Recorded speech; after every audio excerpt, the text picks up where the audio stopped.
Hello everyone, Treecks here and welcome back to Donkey Kong Land 3 for one last time. In the previous episode we completed the game, finished the Lost World even, beaten K. Rool for the second and final time in the Donkey Kong Country era. However, we found out we were not done yet. The moment we have collected all of the watches, all 12 of them, we actually get the speedrun 12 stages. There's a couple of times here, as you can see, we need to beat them in order to get the clear check for these stages. The last couple of days I have been practicing them. Of course, I've been practicing them. I don't want too much failure in here. So, I'll be trying to beat these times. I will be showing off my successful attempts only. If it's going to be the first attempt, that would be nice. Otherwise, this is going to be editing hell. But anyway, I'll be trying this, and the moment I am successful, I will show that off. Let's get started with Stilt, the first stage in the time trial. This one's actually pretty easy, so I dare talk through this one. Most of them actually require a lot of concentration, so my apologies if I sometimes remain a little bit more quiet. On this first stage we can actually use to see how this basically works. As you can see, we get to play through one of the stages in this game. Oh, oops. Fortunately, the times that are given aren't perfect, so you're usually allowed a couple of mistakes sometimes. But the idea is that the time that is actually displayed besides the level, that we are going to want to beat in order to clear off the stage. And that will also count towards your clear rate, actually. Okay, 48 seconds was the time to beat here. 46 seconds is enough, and therefore you can see we get an exclamation point. So the first stage is completed. And that's how this works. And once we complete all of them, the game will be fully completed. Then your save file will say 100% completion. But okay, let's try stage number 2, the mill. I think it's easier to actually go over you guys. You've been hitting me way too much already.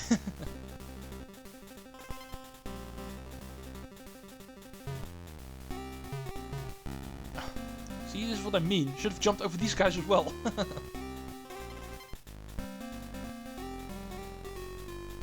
Okay, try not to grab the keg. It's also too much of a time waster.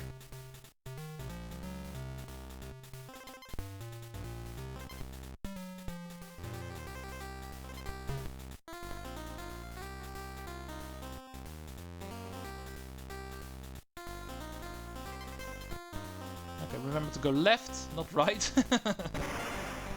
Even though I have been practicing, I still made that mistake.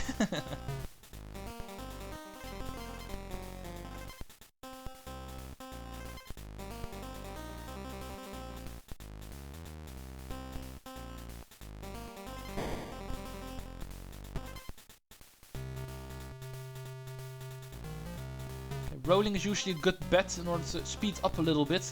If enemies are too close together, it can also be a risk.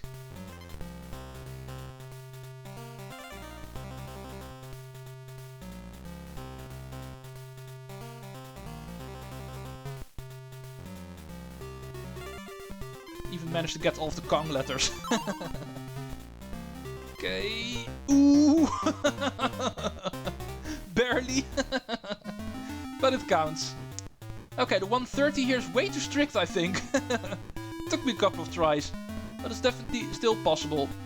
Half a second remaining. Okay, if this is going to be an indication of the difficulty here, it's going to be hell. But okay, we have 53 seconds for stage number 3. That one looks like a little bit shorter, therefore. Therefore, retrying this one should be a little bit less of a hassle in case that is necessary.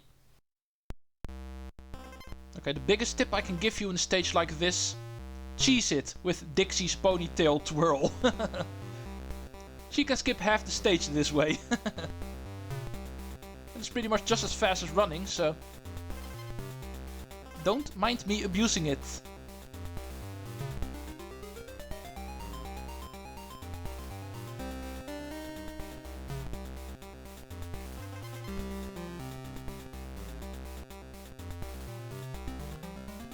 Oh, rough landing.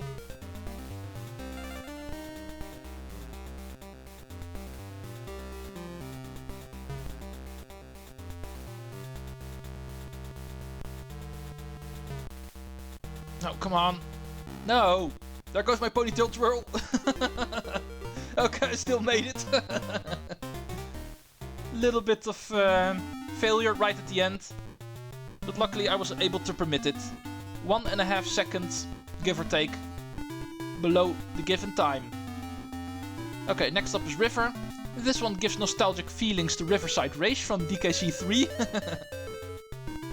So let's go see if we can channel my love for that stage in this stage as well.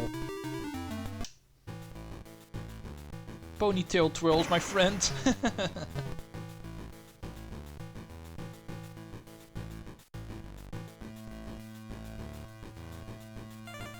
Okay, go up here. Need to hold back a little in order to reach these beetles, but it's still faster than going through the water.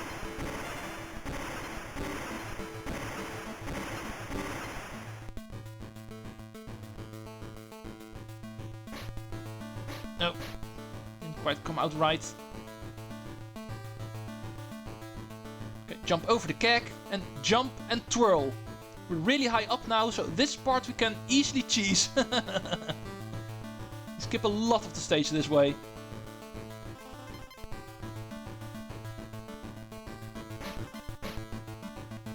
Okay, there we go. First try. It's been a while. But apparently still possible. 51.77. And you can't really say that these stages are listed on difficulty. There are a couple of tough ones and also a couple of easy ones, and not per se on order. Sometimes there are still relatively easy ones. But anyway, the next one, as the name already gives away, Coral, is actually the first speedrun that is going to be underwater. Even an underwater stage has been selected for one of the speedrun levels. 1 minute and 20 seconds. Let's go! Okay, in this stage, remember there is an Angard to the left over here. It's a little bit out of the way getting him, but it's still faster than swimming with the Kongs. So it's worth sacrificing that time for. Ow.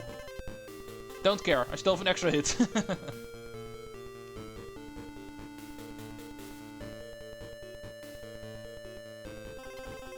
Okay, thank you.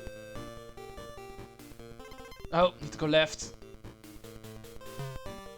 Yeah, stages like these aren't easy to actually remember. Even after practicing, it's not really easy to remember where everything is coming up. It really is a mess of corridors leading right and left.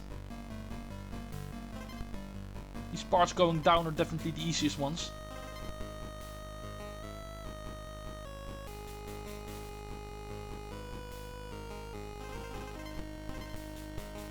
Okay, let's hog the bottom. And now for the most important part. At this right wall, there is a shortcut here. Use it. Because trust me, after practicing I found out if you don't, it's impossible to actually reach this. 1:14:40.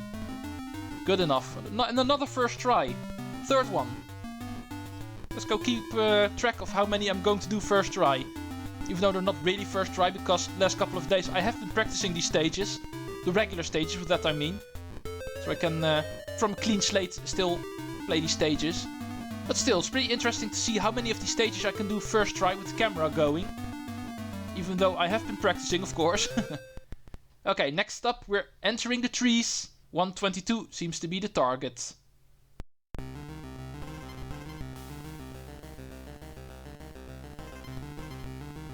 Don't you love shortcuts in stages? I liked them even more if they actually knew they were there. That would have made it so much easier.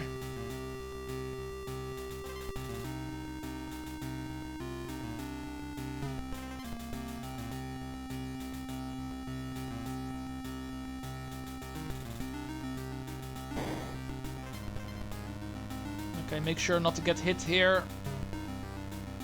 We'll be finding another Kong barrel for a while, so...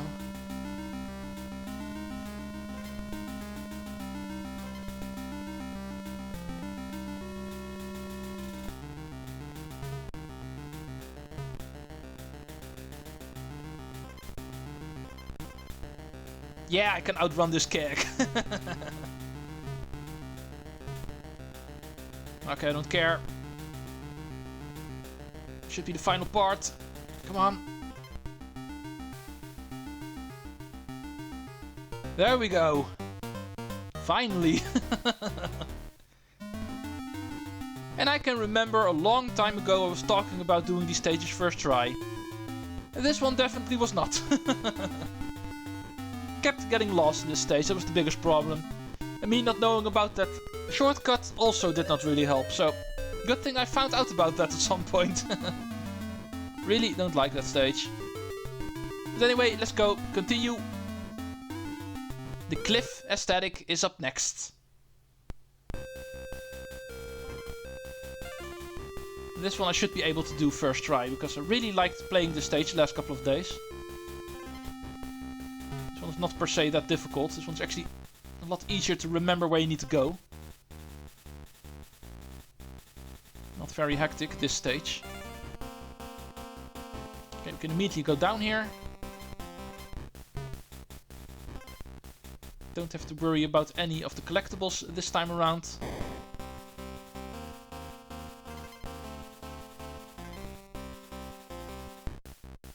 Okay, even though you don't have to go in these barrels, it's still recommended to do so. It's a lot faster.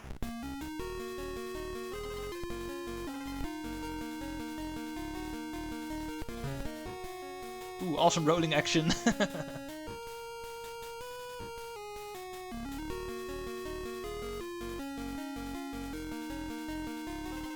Okay, head left here. And then down. Get out of the way! Okay, luckily this one went pretty smoothly, so didn't really have to worry about running out of time here, but still.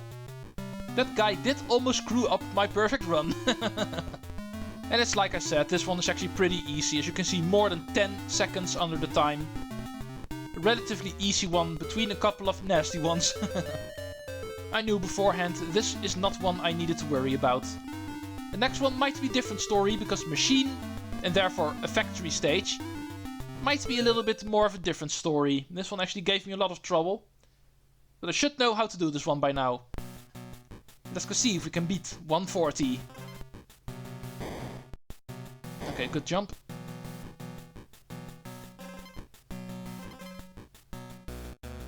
No. Who would have thought these guys would be such a problem in the speedruns?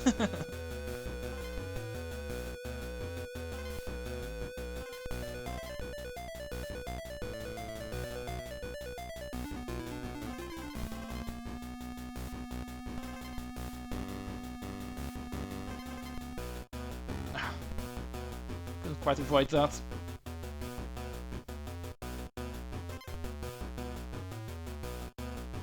Okay, we can bounce on the first scrambling, so we can keep going.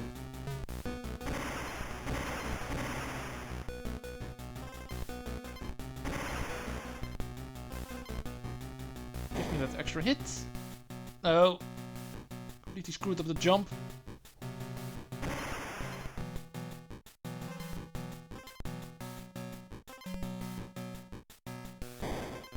Come on. I knew you were there. I'm just in way too much of a hurry.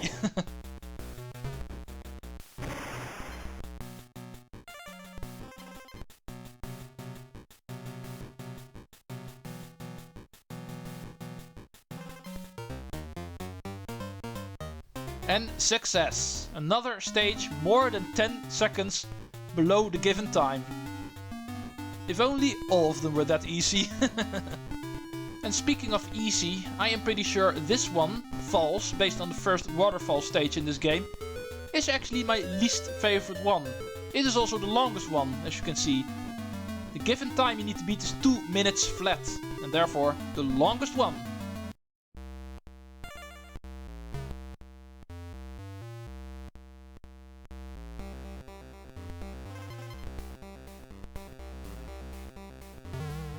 I don't like you guys. I can skip this barrel. I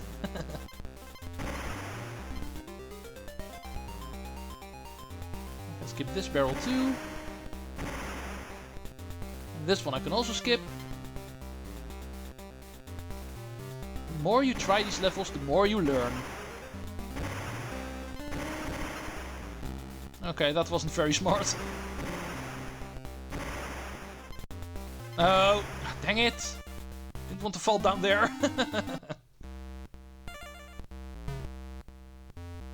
Falling into areas where bonuses are, that is something you don't want in a speedrun. Oh, come on. Get hit by the same guy. As if I'm inputting the very same button combinations as the previous attempt. Well, after narrowing down this speedrun, I wouldn't be surprised if the button inputs are indeed precisely the same. We are trying to optimize this stage after all, so... But button layouts are similar in multiple attempts, that wouldn't be too surprising. Make sure not to fall. Following those bananas is tempting. But today, that is something we don't want. Okay, this barrel I can skip, I've learned, so... Getting past these buzzers in a hurry, not per se easy. Do this carefully, I don't have an extra hit anymore. I should have some margin. 2 minutes is pretty lenient, I found out, so should still be able to do it.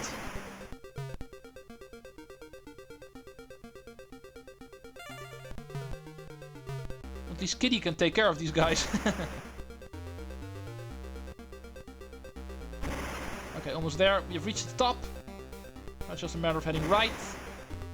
Let's see if we can actually beat the time by 20 seconds. No, that's not quite going to happen. So I would suggest to actually play this level carefully. As you can see, there is a lot of margin. However, for some reason, and that's probably the speedrunner in me, I do like to do this one perfectly, and that is actually pretty tricky to do. But this is the kind of stage where you don't have to do it perfectly, as you can see. There's plenty of time. However, for a person like me, it's not per se easy actually holding back, even though you're allowed to do so. Let's head into the caves. 1:45 is what we get for this one. And as per tradition, it's going to be the very first stage that actually introduced this mechanic that we're playing.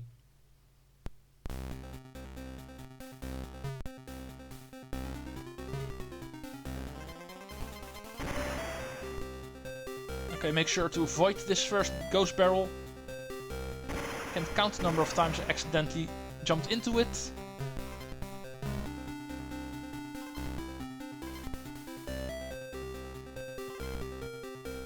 Okay, the squitter part. This is the easy part, you can just run through here. Remember to actually shoot the occasional buzzer you meet. Most of all, this is just run, run, and run some more. Not a whole lot of jumps in here. Luckily there isn't, because squitter web platforming is hard enough to do normally, so let alone if you need to speedrun it. Luckily we don't have to do that here.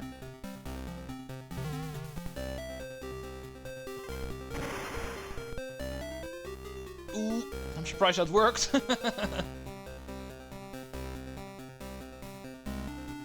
Oh, this part's annoying. Okay, there we go. Fall down here.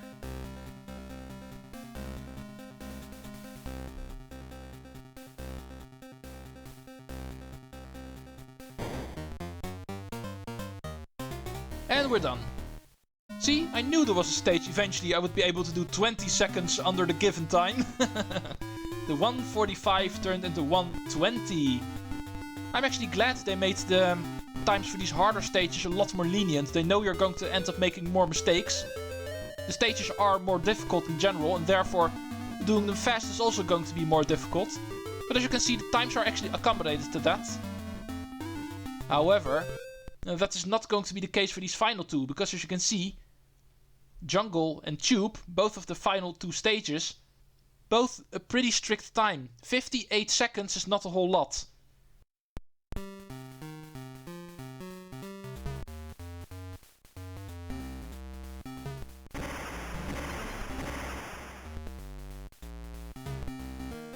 Okay, you're definitely going to want to make use of the conveyor belts here.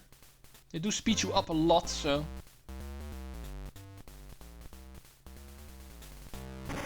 It's just pretty hard making sure you're not getting hit.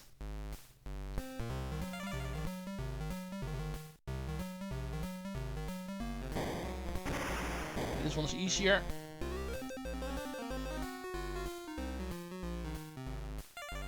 Carry me home, momentum.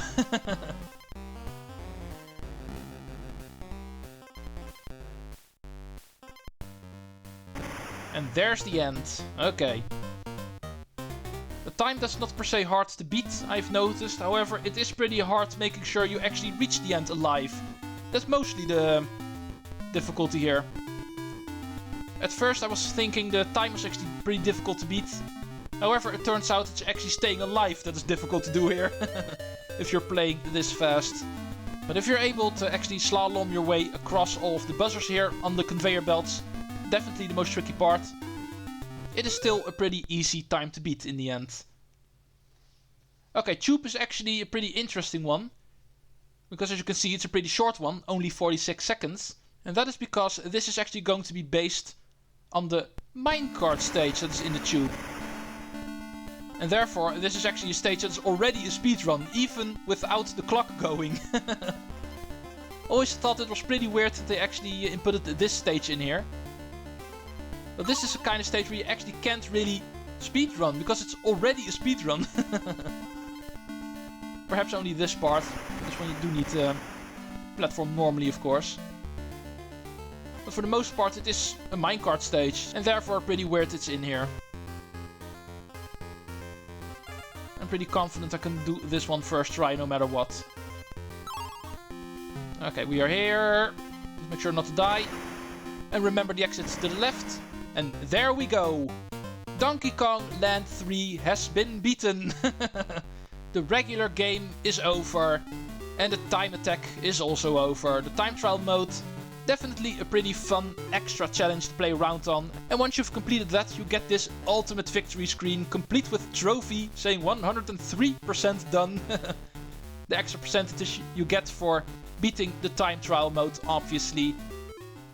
And the game is completed at last. So, it's time to actually close off this project finally. It's been fun playing these 6 classical Donkey Kong Country games the last couple of years. Took me around 2 years to actually go through all of them. But now they are done. Rare's ultimate age in the SNES/Game Boy era when it comes to the 2D Donkey Kong platformers has ended. They will return, not by Rare. The time retro games took over Rare has been long gone by Nintendo. But eventually, this formula luckily does return in Donkey Kong Country Returns. So in the future we can still look out for Donkey Kong 2D platforming projects. They are far from over, even though it's going to take a while before we see one again. However, there is still the matter of a 3D Donkey Kong platformer, of course. And that is also going to be a thing. Donkey Kong 64 is going to be the next Donkey Kong project. And is also going to be by far the longest one we have done so far. Because that game is epic. When it comes to 3D collectathons, it is still, up to this very day, the biggest collectathon ever made. There has never been a video game with more collectibles to collect than that game. It still holds the trophy for that. So it might take a while to actually get through that game, but the game is definitely epic. It is a very terrific game. Looking forward to playing that one eventually in the future. Because it's of course not going to be the next project. The next project is going to be a game that I've already kind of promised in one of the previous recent projects. It's time to actually start that up. And since it actually got added to Nintendo Switch Online pretty recently, I can easily play it there. That's a small hint that I'm going to give for what that project might be. Well, that is going to be my next weekend project. A project on Nintendo Switch Online. Food for thought for you guys. But anyway, when it comes to Donkey Kong, I'll be seeing you again in Donkey Kong 64. For now, it's still the far future. It is not going to be coming up. It is not going to be coming up anytime soon, but it is going to be the next Donkey Kong project. And I must admit, I'm already looking forward to it. However, there's plenty more games to play. My video game library is pretty expanded, especially around this area, the late 90s. I'm pretty sure I own most of the games from that time, so plenty of games still to play. But here was another one. Here was Donkey Kong Land 3. And here was the final installment of the classical Donkey Kong Country era. Hope you enjoyed all 6 of them. Hope you enjoyed this one in particular, the final one. See you folks next time in any of the projects you would like to see. They are all here for you guys. Time to say goodbye. Thank you all for watching. And see you folks next time. Treecks out.